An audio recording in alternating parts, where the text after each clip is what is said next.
We welcome you back to the Bluffton News, and we're going to talk about John Paul II now, a team that did great things last year in Kevin Wald's final season. Kevin's gone back to Florida. We got a new sheriff in town.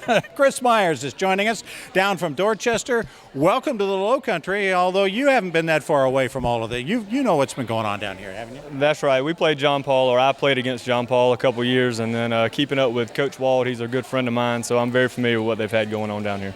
What they've had going on down here is kind of an offense that has always been explosive. That's what Kevin always loved to do.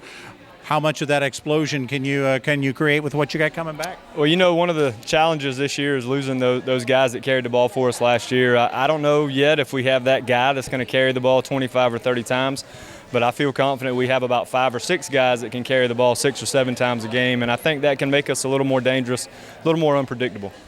And when you talk about the offense and the guys that carried the ball, you talk about Zach Doe, who ran from basically here to Columbus, Ohio, and back. Freddie Aiken and Rashad Batiste, and obviously now we've got a new set coming in, starting at quarterback. We do. We'll have a new quarterback this year. So far this preseason, Austin McIntosh has been taking snaps, and so is Jeremiah Young. So both of those guys have their own unique skill sets, and we'll probably use both at some point. Defensively, what are we looking at for the year? Defensively, we do have a lot of guys who did get some playing time on defense. We'll be in a different system. We'll be more out of a 3-4 or multiple system. Allow our athletes to be athletes and our big guys to be big guys and let them run. Is your defense going to, you kind of think maybe they may have to carry you for a few of the early games until the offense hits its stride? Absolutely. You know, I do feel like football is a lot like pitching. Your defense normally shows up earlier in the season than your offense does, and that's okay. I feel like what we want to do on offense, we'll be able to keep the ball ourselves, and then just have to play good defense and give ourselves a chance to win at the end. What do you want to do on offense that's any different from what we've seen the last few years? Well, we'll probably spread it out a little bit more. More guys will have touches this year. You'll probably see a lot more option than you've seen in the past. And when I say option, it'll be different forms of option, not just the true triple or zone read. All right. Well, that's got to make the guys happy if more guys are going to get to touch the ball. Let's meet this crew, and we're going to pass the mic around. And yeah, this is a better crew than we've had this whole time doing all of this, because the senior girls are here. Introduce yourselves and pass it down. My name's Jasmine Sanchez, and I'm a senior. My name's Molly Rembold, and I'm a senior. My name's Merritt Woodham. I'm a senior. My name's Gianna Tornice, and I'm also a senior. A lot of seniors. I'm Malone Kynard Husinger, and I'm a junior, and I play tight end, wide receiver, and safety. Is that so? You only play 3 positions? You couldn't do any more than that. Okay.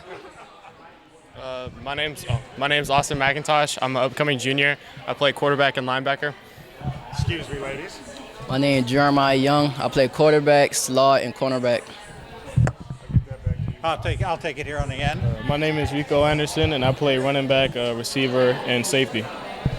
So he's only playing 3 positions too: running back, receiver, and safety. Coach, what challenges, obviously being a first-year guy, do you have to face that somebody who's got more experience doesn't have to face? Well, I think figuring out where these guys fit and what we want to do. As you heard, a lot of them have 3 positions right now, and that's because, number one, they're capable of doing that.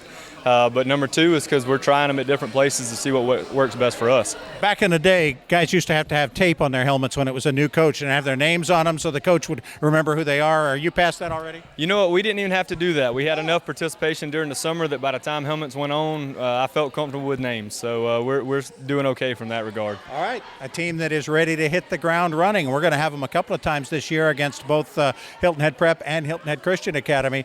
Wish you guys the best of luck. John Paul II. We appreciate it. Thanks for having us. All right, the Golden Warriors. We're going to be back to talk to one more team from the Bluffton area when we continue right here on WHHI.